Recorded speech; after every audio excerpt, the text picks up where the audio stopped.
तिहाई 2020 से 22 में अवैध ढुलाई हुई है। जिस पीरियड में एक तिहाई अवैध ढुलाई हुई है उसके मुख्यमंत्री को आप इसमें बुला रहे हैं, और जिस अवधि में 2/3 ढुलाई हुई है उधर आपकी नजर ही नहीं है साहब।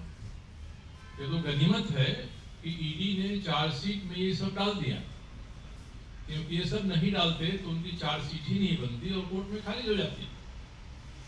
तो मैं कोई अपने आरोप नहीं लगा रहा हूं।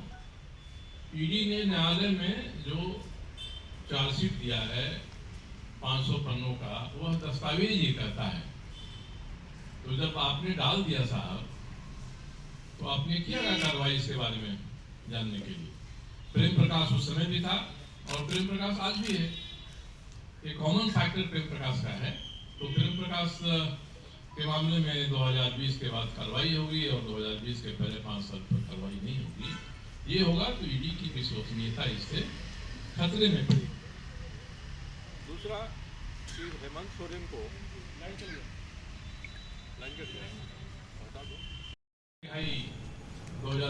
निर्दलीय विधायक सरयू राय ने ईडी के कार्यवाही पर सवाल उठाए। कहा कि झारखंड में खनन मामले का प्रारंभ 2015 से रघुवर दास के कार्यकाल से प्रारंभ हुआ और उन्हीं पदाधिकारियों के साथ सीएम हेमंत सोरेन कार्य करते हुए ईडी के निगाहों में पड़े। साहेबगंज और पाकुड़ में खनन मामले में पंकज मिश्रा पर ईडी ने 1000 करोड़ का खुलासा किया। इसी मामले में हेमंत सोरेन को ईडी ने समन भेजा था, जिससे झारखंड की राजनीति में उथल पुथल होना शुरू हो गया, जिसे लेकर सरयू राय ने जमशेदपुर में प्रेस कॉन्फ्रेंस कर बताया कि पूर्व सीएम रघुवर दास को ईडी नजरअंदाज कर रही है। खनन मामले में सीएम हेमंत सोरेन दोषी है तो रघुवर दास के खिलाफ ईडी ने चार्जशीट के आधार पर पूछताछ क्यों नहीं की। वहीं सरयू राय ने कहा कि रघुवर दास जब मुख्यमंत्री और खनन मंत्री थे तब 2/3 घोटाला और श्री हेमंत सोरेन के समय 1/3 घोटाला रेलवे रेक से बिना चालान के गिट्टी ढुलाई में हुआ है। ईडी के चार्जशीट के अनुसार रघुवर दास मुख्यमंत्री और खनन मंत्री थे तब 2015 से 19 के बीच हर साल रेलवे रेक से अवैध धुलाई हुई है।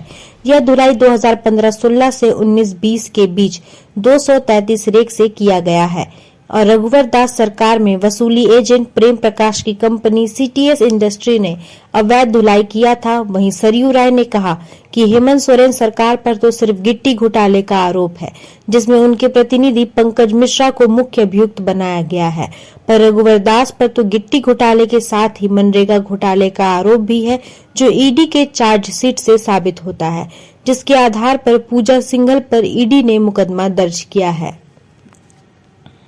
2019-20 तक जो अवैध खनन और अवैध परिवहन यानी बिना चालान लिए हुए रेलगाड़ी में एक रेक में 50, 60, 68 ये बोगियां रहती हैं और बिना चालान लिए इनसे गिट्टियों का परिवहन साहेबगंज के बगल में जो कुलपैती रेलवे स्टेशन है वहां से हुआ है। 2015-16 में 16 रेक हुआ, 2016-17 में केवल 1 रेक हुआ, 2017-18 में 31 रेक हुआ। शुरू के 3 साल में केवल 48 लाख रेक गिट्टी की अवैध ढुलाई हुई और ये जो ढुलाई करने वाली कंपनी थी वो प्रेम प्रकाश आज जिसका नाम घोटाले में सब जगह सब जानते हैं, उसकी कंपनी थी सीटीएस इंडस्ट्रीज, उसने किया। और जब इन लोगों को लगा कि भाई ये रफ्तार बड़ी धीमी है, 3 साल में केवल 48 रेक ही हुआ है, तो वहां के जिला खनन पदाधिकारी को बदल दिया गया और बदलकर स्वनाम धन्य आज विभूति कुमार है जो आज भी वहां साहेबगंज जिला के जिला खनन पदाधिकारी, उनको दिया गया और जाते ही उन्होंने कारनामा दिखाया और 18-19 में 117 रेक की ढुलाई उन्होंने करा दी। हाँ, मंत्री था मैं, मगर जब इन्होंने राजबाला वर्मा के लिए प्रशस्ति पत्र दिया कैबिनेट में तो मैंने और सीपी सिंह ने विरोध किया था इसका। कब इन्होंने क्लीन चिट दे दिया, जब प्रमोशन दिया तो पता चला ये क्लीन चिट होके पूजा सिंघल जी का प्रमोशन हो गया।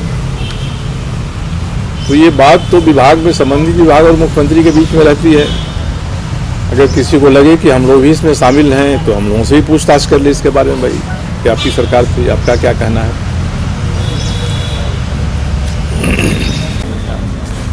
अब तो ये बात आपके माध्यम से प्रधानमंत्री जी तक, गृह मंत्री जी तक, नड्डा जी तक, बाबूलाल जी तक, दीपक प्रकाश जी तक, ये सारे जो जी हैं उन तक तो पहुँचेगी। मैं उनसे यही कहूँगा कि मैंने जो कहा है उसमें 1% भी गलत है तो आप बता दीजिए। आप ईडी से दस्तावेज मंगा लीजिए। मैं तो ईडी के चार्जशीट के आधार पर कर रहा हूँ। पहले मैं जो आरोप लगाता रहा हूँ जिसकी एसीबी जांच कर रही है, जब इसमें भी जमा हो जाएगा चार्जशीट तो मैं उनके बारे में उनके चार्जशीट के माध्यम से बताऊंगा। मगर ईडी के चार्जशीट में जो तथ्य हैं उनका विश्लेषण मैं कर रहा हूं और झारखंड के हित में, झारखंड में भाजपा के हित में प्रधानमंत्री जी को, गृह मंत्री जी को जरूर इसकी तहकीकात करानी चाहिए। 2 चार्जशीट दायर किया है न्यायालय में। क्या कर रहे हैं? ईडी ने हालिया घोटालों के बारे में 2 चार्जशीट न्यायालय में दाखिल किया है। उसमें से एक चार्जशीट जो गिट्टी घोटाले का है, मुख्यमंत्री जी के पंकज मिश्रा मुख्य अभियुक्त हैं, उसमें ईडी ने पूछताछ करने के लिए मुख्यमंत्री हेमंत सोरेन जी को भी बुलाया है। मैं ये कहना चाहता हूं कि आपने मुख्यमंत्री जी को बुलाया, ठीक है, मगर आपके गिट्टी घोटाले के चार्जशीट में 2/3 घोटाला तो रघुवर जी के सरकार में हुआ, जो मुख्यमंत्री भी थे और खान मंत्री भी थे। उनके बदले हुए डिस्ट्रिक्ट माइनिंग अफसर ने सबसे ज़्यादा घोटाला किया। और एक घोटाला जिसमें हेमंत सोरेन को आप नहीं बुला रहे हैं, मनरेगा घोटाला, उस घोटाले में भी ईडी ने चार्जशीट दिया है और कहा है कि सारा काला धन इसमें सृजित हुआ है 2013 से 2019 के बीच में। तो उसमें भी तो लोगों को बुलाना चाहिए। रघुवर दास जी मुख्यमंत्री थे, खान मंत्री थे, बुला के पूछना चाहिए। मैं यही मांग कर रहा हूं कि एक साजिश के तहत ये बड़े घोटाले हुए, शुरुआत 2015 में हुई और वही किरदार जो 2015 से 19 में रघुवर दास जी के साथ थे वही पूरी तरह शिफ्ट कर गए हेमंत सोरेन जी के साथ। 2 साल में उन्होंने गड़बड़ी किया। तो जब हेमंत सोरेन ईडी के द्वारा बुलाए जाएंगे और ईडी ने अपने चार्जशीट में इन सारी बातों को कहा है, तो रघुवर दास जी को आप क्यों नहीं बुलाएंगे, राजबाला वर्मा को आप क्यों नहीं बुलाएंगे, राकेश चौधरी को आप क्यों नहीं बुलाएंगे, जिनको लाभ मिला है इन घोटालेबाजों से। तो ऐसे लोगों को ही बुलाइए, मैं यही मांग कर रहा हूं। नहीं तो विश्वसनीयता ईडी की कम होगी, खतरे में पड़ेगी। कहावत है कि एक आंख में काजल